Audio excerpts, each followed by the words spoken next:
بسم اللہ الرحمن الرحیم۔ السلام علیکم، میں شجیع اللہ فراست۔ آپ دیکھ رہے ہیں نیشنل اور انٹرنیشنل نیوز پر مشتمل 4 ٹی وی کا خصوصی خبرنامہ دنیا بھر سے، یعنی خبریں آپ کی نظر سے۔ سب سے پہلے ہیڈ لائنز۔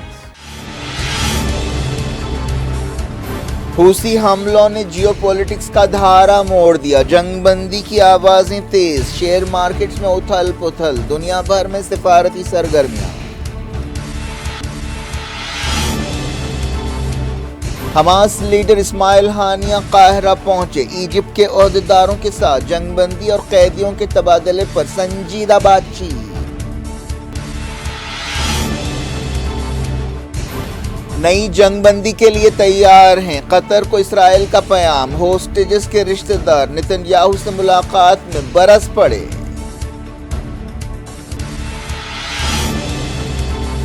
سیز فائر کوششوں کے درمیان غزہ پر سیکیورٹی کونسل ووٹنگ ملتوی، امریکہ نے کہا قرارداد کا لہجہ نرم ہونا چاہیے۔ سیز فائر کوششوں کے ساتھ ساتھ غزہ میں اسرائیلی بمباری بھی جاری، کئی فلسطینی جاں بحق اور زخمی۔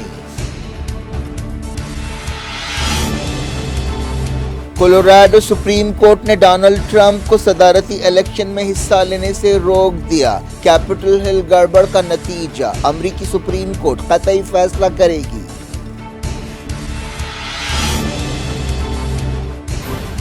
شیخ مشعل نے امیر کویت کی حیثیت سے ذمہ داری سنبھال لی، کابینٹ نے استعفیٰ دے دیا، سخت فیصلوں کا اشارہ۔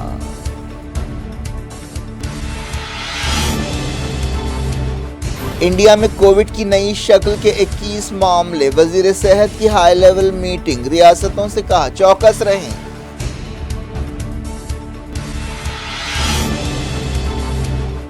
اپوزیشن حکومت ڈیڈ لاک اور سنگین ہو گیا، مزید 2 ایم پی سسپینڈ، جملہ ارکان 143 ہو گئے۔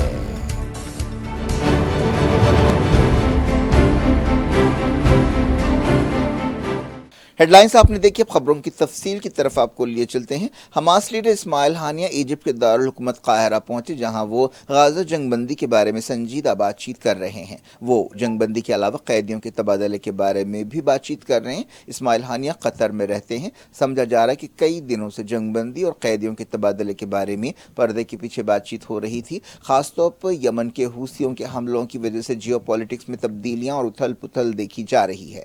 حماس نے ایک بیان میں کہا کہ اسماعیل ہانیہ ایجپٹ کے دارالحکومت قاہرہ پہنچے تاکہ وہ غزہ پٹی میں صہیونی جارحیت اور دوسرے معاملات پر ایجپٹ کے عہدیداروں کے ساتھ بات چیت کر سکیں۔ غزہ پہنچنے سے پہلے اسماعیل ہانیہ نے دوحہ میں ایرانی وزیر خارجہ حسین عامر عبداللہیان سے بات چیت کی، لیکن اس ملاقات کی تفصیلات سامنے نہیں آئیں۔ حماس کے عہدیداروں نے بتایا کہ اسماعیل ہانیہ اعلیٰ سطح کے ایک ڈیلیگیشن کے ساتھ ایجپٹ کا دورہ کر رہے ہیں۔ معلوم ہوا کہ وہ ایجپٹ کے انٹیلیجنس چیف عباس کامل اور دوسروں سے بات چیت کر رہے ہیں۔ حال ہی میں اسرائیل کے انٹیلیجنس چیف نے قطر کے وزیر اعظم سے ملاقات کی تھی۔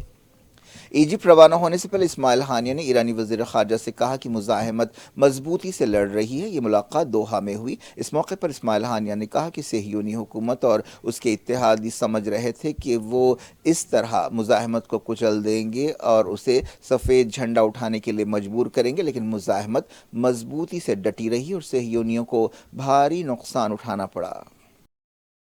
میڈیا کی ایک رپورٹ میں کہا گیا کہ اسرائیل نے قطر کو مناسب چینلز کے ذریعے بتا دیا کہ وہ نئی جنگ بندی کے لیے تیار ہے۔ اسرائیلی میڈیا میں یہ خبر دی گئی۔ ایکسپرٹس کا کہنا ہے کہ جنگ بندی کے امکانات روشن ہیں، کیونکہ جنگ بندی کے لیے دباؤ بڑھتا جا رہا ہے، خاص طور پر ریڈ سی میں حوثیوں کے حملوں کے بعد دباؤ کافی بڑھ گیا ہے۔ حوثیوں نے ریڈ سی میں کئی جہازوں کو روکا ہے۔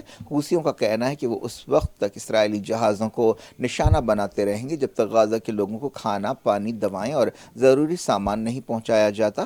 7 اکتوبر کے بعد سے حوثیوں نے کئی بار فلسطینیوں سے یکجہتی کا اظہار کرتے ہوئے اسرائیلی مفادات پر حملے کیے ہیں۔ امریکہ نے حال ہی میں حوثی حملوں سے نمٹنے کے لیے 10 ملکوں کی ایک فوج بنائی ہے جو ریڈ سی اور آس پاس کے سمندروں میں پیٹرولنگ کرے گی۔ حماس کی ساتھی تنظیم اسلامی جہاد کے ایک عہدیدار نے بتایا کہ اسلامی جہاد لیڈر زید نخالہ بھی اگلے ہفتے قاہرہ کا دورہ کریں گے۔ حماس اور اسلامی جہاد دونوں نے بعض ویڈیوز جاری کیے ہیں جن میں انہوں نے ثابت کیا ہے کہ اب بھی کئی اسرائیلی ان کی قید میں ہیں۔ ان اسرائیلی قیدیوں نے اپنی حکومت سے کہا کہ وہ ان کی رہائی کی کوششیں کریں گے۔ پچھلے مہینے ایک ہفتے کی جنگ بندی ہوئی تھی جس میں قطر اور ایجپٹ نے امریکہ کے ساتھ مل کر اہم رول ادا کیا تھا۔ اس ہفتے کے دوران 80 اسرائیلیوں کو رہا کیا گیا تھا۔ دوسری طرف اسرائیلی جیلوں سے 240 فلسطینیوں کو بھی چھوڑا گیا تھا۔ جنگ روکنے کے لیے عالمی دباؤ بڑھتا جا رہا ہے۔ اسرائیل کے اندر بھی جنگ بندی اور ہوسٹیجز کی رہائی کے لیے مظاہرے کیے جا رہے ہیں۔ معلوم ہوا کہ حماس اور ایجپٹ کے عہدیداروں نے جنگ بندی اور قیدیوں کے تبادلے کے سمجھوتے کی باریکیوں کے بارے میں بات چیت کی، لیکن تفصیلات سامنے نہیں آئی ہیں۔ ایک ایسے وقت جب جنگ بندی کے لیے سنجیدہ بات چیت ہو رہی ہے، اسرائیل نے غازہ میں حملے تیز کر دیے ہیں۔ اسرائیل 7 اکتوبر سے حملے کر رہا ہے۔ حملوں کے 75 دن پورے ہو گئے ہیں۔ ان حملوں میں سویلین آبادیوں کو نشانہ بنایا جا رہا ہے۔ فلسطینی عہدیداروں نے بتایا کہ اسرائیلی بمباری کی وجہ سے 90% آبادی بے گھر ہوئی ہے اور کھلے آسمان کے نیچے رہنے پر مجبور ہے۔ اسرائیل میں ناراضگیوں کے درمیان وزیر اعظم بنجامن نتن یاہو نے کئی ہوسٹیجز کے رشتہ داروں سے بات چیت کی۔ ان رشتہ داروں نے نتن یاہو پر غصے کا بھی اظہار کیا۔ کئی دنوں سے یہ رشتہ دار مظاہرے کر رہے ہیں۔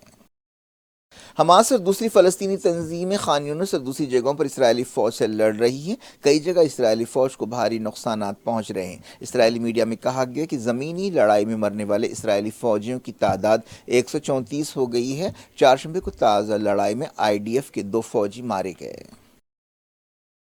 خبروں میں کہا گیا کہ مغربی کنارے میں اسرائیلی فوج نے مزید فلسطینیوں کو گرفتار کیا۔ اس کے ساتھ ہی اب تک گرفتار فلسطینیوں کی تعداد 4605 ہو گئی۔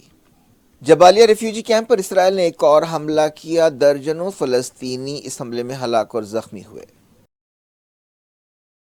جب سے 7 اکتوبر کو جنگ شروع ہوئی ہے، مغربی کنارے میں بھی تناؤ ہے۔ معلوم ہوا کہ منگل کو مغربی کنارے میں الگ الگ جگہوں پر دھاوے کرتے ہوئے 30 فلسطینیوں کو گرفتار کیا گیا۔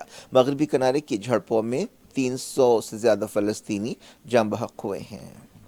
حماس کی وزارت صحت نے بتایا کہ اسرائیل کے تازہ حملوں میں کم سے کم 20 فلسطینی جاں بحق ہوئے۔ غازہ میں اسرائیل کے حملوں میں مرنے والوں کی تعداد 20,000 کے آس پاس ہے۔ اس کے علاوہ 52,000 فلسطینی زخمی ہوئے ہیں۔ زیادہ تر مرنے والے اور زخمی ہونے والے فلسطینی عورتیں اور بچے ہیں۔ اس کے علاوہ غازہ کھنڈر بن چکا ہے۔ کئی عمارتیں رہنے کے قابل نہیں رہیں۔ اسرائیل نے ساؤتھ لبنان میں ہوائی حملے کیے۔ جب سے 7 اکتوبر کو جنگ شروع ہوئی ہے، حزب اللہ اور اسرائیلی فوج کے درمیان لڑائی ہو رہی ہے۔ معلوم ہوا کہ تازہ حملوں میں 6 حزب اللہ فائٹرز جاں بحق ہوئے۔ منگل کو 4 اور چہارشنبے کو 2 حزب اللہ فائٹرز اسرائیلی حملوں میں جاں بحق ہوئے۔ جاری رکھتے ہیں انٹرنیشنل نیوز کے سلسلے کو۔ جنگ بندی کوششوں کے درمیان UN سیکیورٹی کونسل میں غازہ سیز فائر پر قرارداد پر ووٹنگ ایک بار پھر ملتوی کر دی گئی۔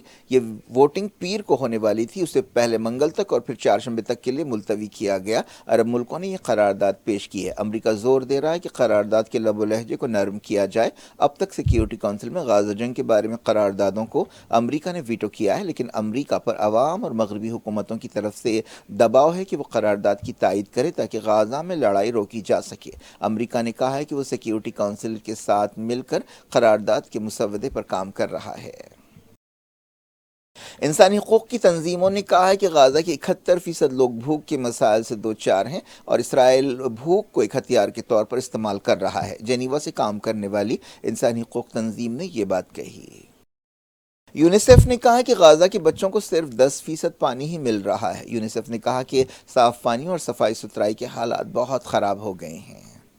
اسرائیلی وزیر اعظم بنجامن نتن یاہو نے ایک دن پہلے Indian prime minister Narendra Modi سے فون پر بات چیت کی اور غازہ جنگ کی صورتحال اور مڈل ایسٹ کے حالات، خاص طور پر ریڈ سی میں حوثیوں کے حملوں کے بارے میں بات چیت کی۔ مودی نے اس بات چیت کے دوران جلد سے جلد جنگ بندی پر زور دیا۔ انہوں نے ہوسٹیجز کی رہائی کے بارے میں بھی بات چیت کی۔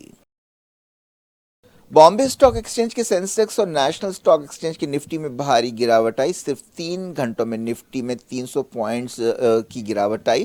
BSE کے سینسیکس میں 900 سے زیادہ پوائنٹس کی گراوٹ آئی۔ نفٹی میں 300 پوائنٹس کی گراوٹ اور سینسیکس میں 900 پوائنٹس کی گراوٹ کو عالمی حالات سے جوڑ کر دیکھا جا رہا ہے۔ مڈل ایسٹ کی صورتحال، خاص طور پر یمن کے حوثیوں کے حملوں کی وجہ سے نہ صرف انڈین مارکیٹ بلکہ پوری دنیا کے مارکیٹس پر اثر پڑ رہا ہے۔ حوثیوں کے حملوں کی وجہ سے ریڈ سی کے سمندر میں ٹریفک متاثر ہو رہی ہے۔